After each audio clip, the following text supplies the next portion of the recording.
We start with the state of Southwest Florida's economy. Florida's population hit 23 million people for the first time this year. More than 300,000 people move into the state each year. That growth has business booming and leaders looking for ways to grow.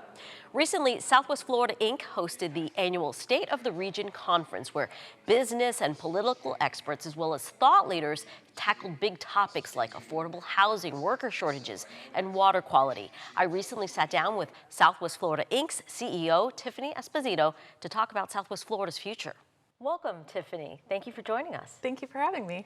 So your organization hosts the State of the Region, which looks at solutions for some of the biggest issues, the biggest problems facing Southwest Florida when it comes to economic prosperity. So let's start there. What would you say is the biggest issue or obstacle in continuing this amazing economic growth that we've seen? Yeah.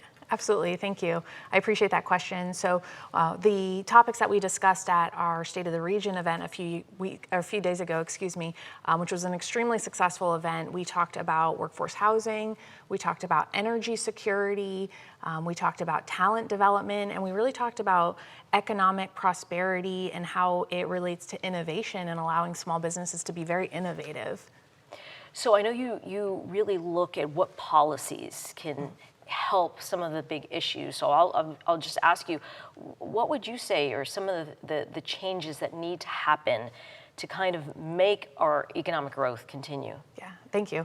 So I'll focus on housing for a moment because it's something that it's one of the top issues that we hear, and so much of the housing crisis can be solved with some policy changes. So what we talked about at the event was really about allowing for innovation. So our building code is currently in place to protect consumers, to protect residents and citizens. But within that, we can allow for innovative ideas, but in order to do that, we need to have policy that will get us to yes. So I'll give you a perfect example. Icon was one of our speakers, and they build 3D printed homes. They withstand all of the hurricane requirements, they meet all of the building codes, but because it's something that's very different than what we're used to seeing, our local municipalities and counties aren't really sure how to handle it when it comes to the building department for approval, for permits. So if we can create a policy and create systems in place at the government level to allow for innovation, we can have more products come to market that can drive down the cost of housing. So I know you said that we're seeing amazing growth as far as the population coming in, but that is also a big obstacle. Infrastructure, how big of an issue is it for our community? Absolutely, it's one of the main issues. So we're seeing over 1,000 people a day move to the state of Florida, and many of those people are coming to beautiful Southwest Florida for all the same reasons that we live in Southwest Florida. So the counties in both Lee, Collier, and Charlotte County have done a great job in trying to forecast and plan ahead, but the reality is that roads cost a lot of money.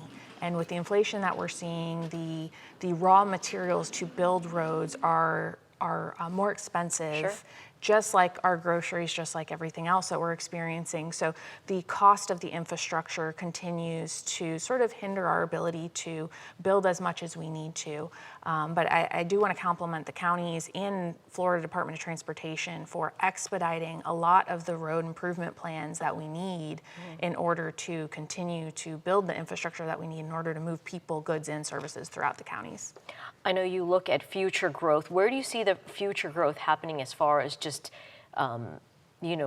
which neighborhoods, communities do you expect to explode over the next decade or so? Yeah, great question. So Lehigh Acres continues to explode. It continues to be affordable land for both residential and commercial to come to the area and serve the needs of our community.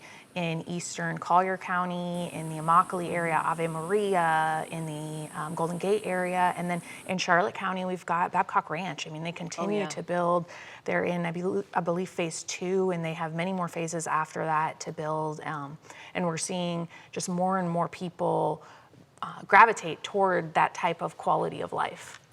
So obviously, hospitality has always been one of the big hot industries, as well as healthcare and construction. Do we see that growth continuing? And are there any other industries that we really believe are up and coming in Southwest Florida and really have the potential to be big in the future? Yeah, definitely. So real estate, construction, tourism, healthcare, those remain our top industries, and the goal is really to diversify. So making sure that we continue to support those industries, but also we create opportunities for jobs and industries to support in addition to. So we're seeing a ton of growth in the Alico corridor in manufacturing, and we're seeing a lot of growth even in the Charlotte County area and the Collier County area in a lot of work from home. You know, a lot of people who have jobs out of state who want to, again, enjoy that quality of life that Southwest Florida has to offer. So we're seeing a lot more of that disposable income come from out of state into Florida. When I recently did a story up in Charlotte County, one of the common themes I heard from a lot of business owners, small business owners, was they couldn't find enough people.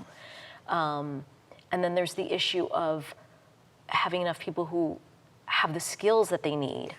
Are we doing enough to support those future employees that we need? You know, I think that the state and the local governments have done a good job, but there's always room for improvement, right? And business moves fast, and the pace of business is faster than it ever has been, and we're now starting to see AI enter into the marketplace, and it reminds me of a few years ago when people were worried that, you know, robots were going to take their jobs. Like, we're definite, and we evolved, and businesses adapted, and those jobs just look different now than they did 10 years ago. And I think we're on the cusp of another evolution of that, as we see AI come into the marketplace, and as we see AI continue to grow as a tool for us to do business, it allows for speed, it allows for innovation, and it allows us to reallocate our human resources to other things. And we're starting to see that shift.